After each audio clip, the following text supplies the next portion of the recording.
I believe our final guest is Jean-Marc. He's just at the back there. Jean-Marc is our VC guy. So we've had scaling startup, we have 18-month-old startup, and now we have a legend of the VC space. Jean-Marc, welcome. Do you want to introduce yourself to the room and tell them about your venture fund? I see that the picture was not taken yesterday. Oh. I don't know. I think you look exactly the same. Some grey hair. Nothing wrong with grey hair. That's experience. Yeah. Okay. So welcome, Jean-Marc. Okay. So quick introduction on myself. Please do. Yes. Okay. So I'm an engineer by degree. Basically spent all of my life in a small triangle in between Paris, Versailles, and that big plateau of Saclay when I graduated 2 schools over there. But at the same time, I've always worked with international partners, especially with the US. I remember that my first deal as a VC when I was really young, something like maybe 28, was done almost randomly in a Californian startup called Wonderware. And actually, we did something like 22x on that first investment. That's a good start. And that's where I learned that VC is definitely a play of luck versus anything else.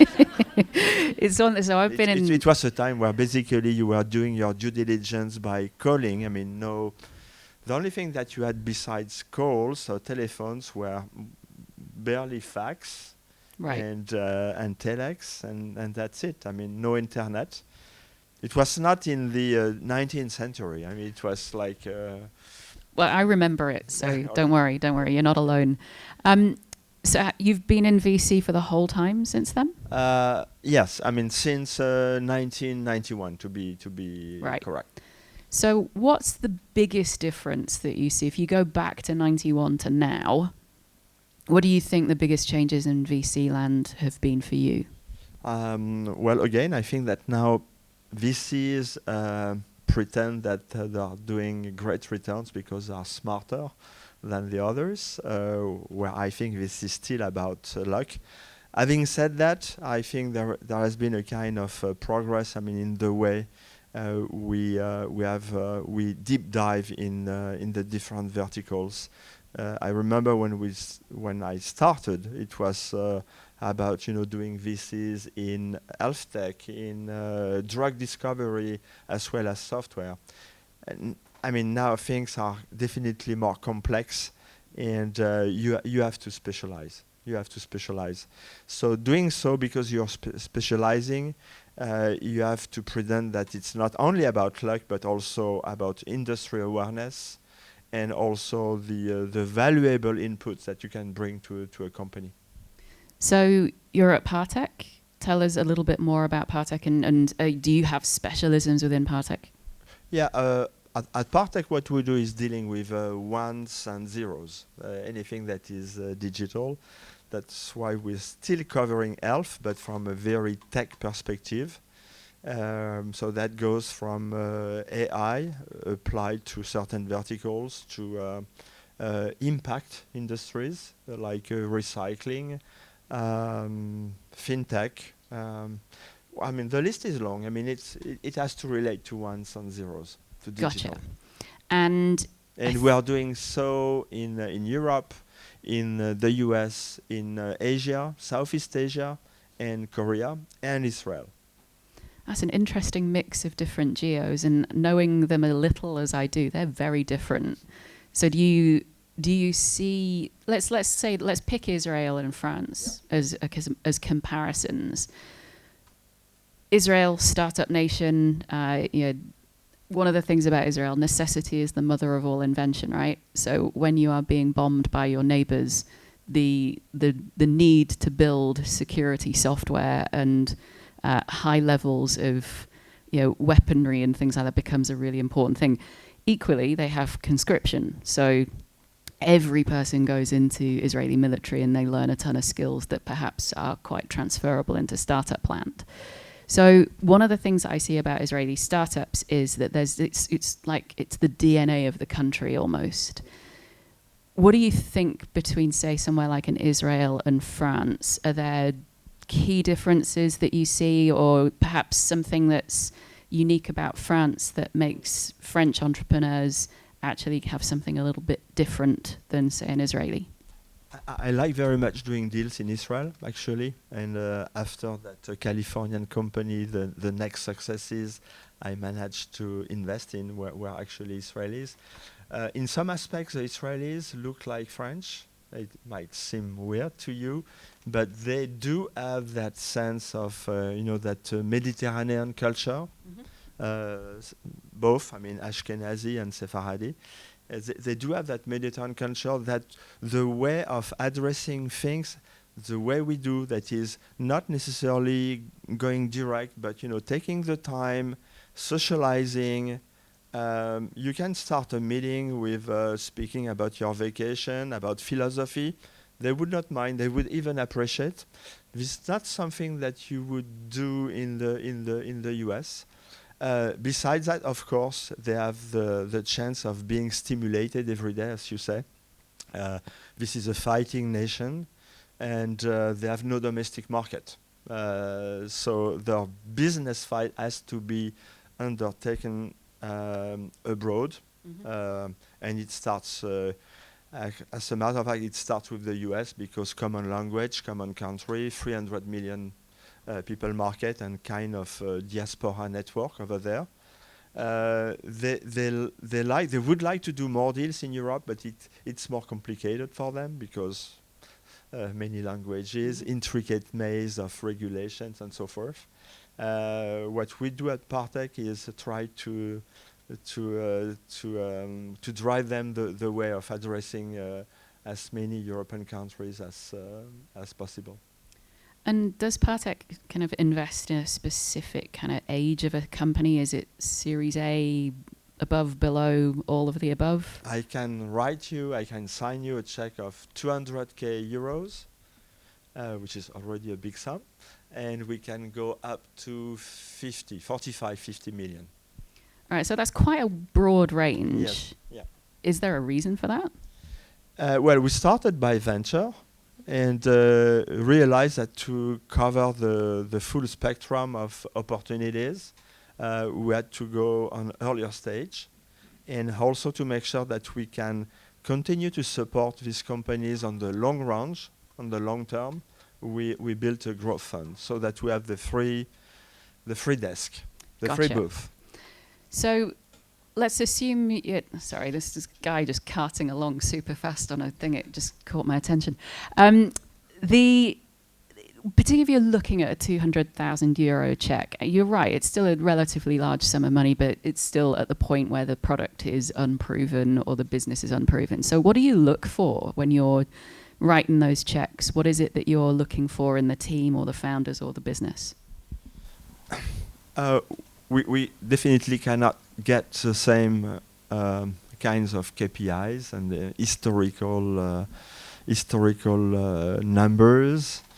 But basically, we are still looking the same things as we do in venture and growth stage. That is management chemistry, and we would have to cover many chapters to talk about that. But basically, that passion, that vision. I mean, looking to the stars, but also able to hire and manage people. So down to earth, from the stars to earth, and again, we don't have KPIs on the graph on the spreadsheet, but what we do have, or what we are still looking to double check, is what kind of market will we be in, because basically at the end of the day there is a kind of convergence of objectives between the entrepreneurs and the VCs. Is the value of the stock or the value of the share to make money. And for that, you need. I mean, I'm sorry to say that it might seem a little bit dull, or speaking like a book, but it's about market size. It's what will be your acquirer, and how much is he going to pay for that kind of technology, for that kind of market, and it might be perceived as well, those VCs, the only thing about money. but basically this is our job. I mean, to return money to our investors. And basically, you won't build a $2 billion or euros market cap company in snow sensors. Even in education tech, for instance, which is a space that I like very much, it's difficult. I mean, to think of a big acquisitions. Like when you're starting a software company, whether it's horizontal, what we call infrastructure, or whether this is vertical, that is more looking like an app, maybe you'll have 10 or 20 competitors, but you have 10 or 20 or 100 companies, corporates, that are each valued $100 million of market cap that are potential acquirers. And that's why VC do more software than snow sensors. Which makes a lot of sense when you look at it like that, I guess.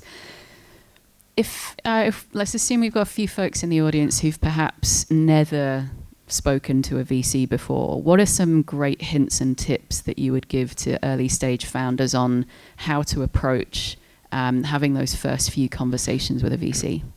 It's like an interview, so you have to make up your mind what you have to expect from a VC.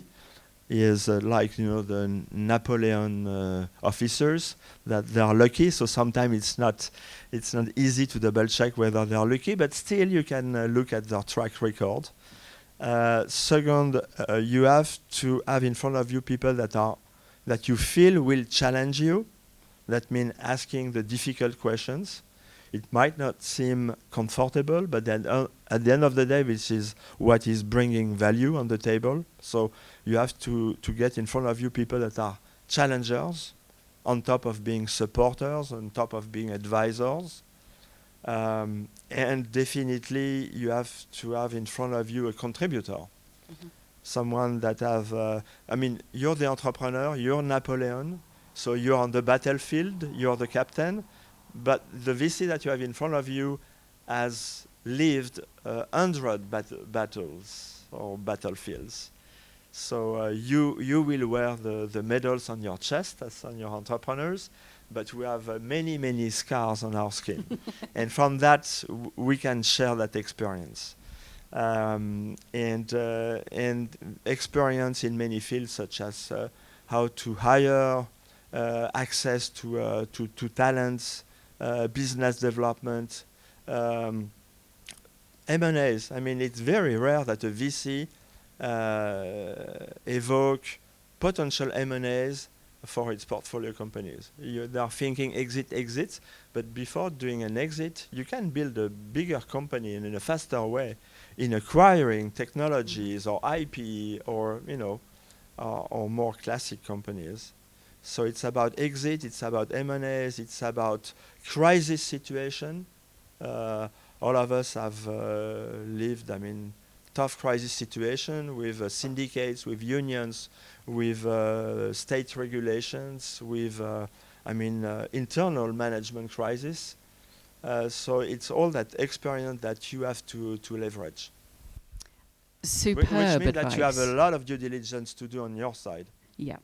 And on the whole kind of trying to find the right investor, and this goes for angel investment or seed investment or institutional funding like VC rounds, think of it like a marriage. This is not something that you're just in it for the money, because the money's helpful, but actually the rest of it is what you need to care about most. It's the partnership that you're going to build with that investor. What are they going to bring to that table alongside the money that's going to help you grow? And if, for whatever reason, the chemistry isn't there, don't do it, because that's just going to be painful for everyone involved. So I'm going to, final question for you. I'm going to twist it slightly, because you've given us a ton of advice already. But before the question, it's a fantastic life, being an entrepreneur, because you can have many brides if you do Well, I see what you did there. You went with the harem. That's good. I'm going to twist the question slightly for you, because you've been around, you know what you're talking about. If you were going to be a founder, if you're going to build a business tomorrow, what would you go build? Or is there a particular piece of technology that you think is super hot right now that you wish you saw more of? totally put him on the spot here, by the way. Which space? Which space with vertical? Which? It's. I will have to behave as an entrepreneur, successful entrepreneur. So it has to be something with a sizable market. It has to be a big highway versus a sideway. Probably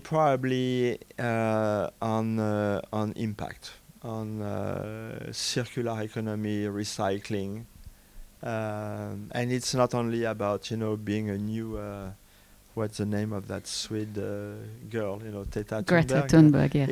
But I really feel it. I really feel it. It's such an obvious growth market at the moment, isn't it? If there is one person on Earth that is bearing a heavy responsibility on his shoulders to save the planet, it's definitely the VC, and of course the entrepreneurs.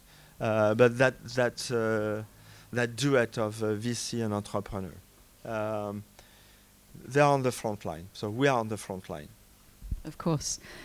Ladies and gentlemen, please thank Jean-Marc. Also, another round of applause for Guillaume and for Hilary as well.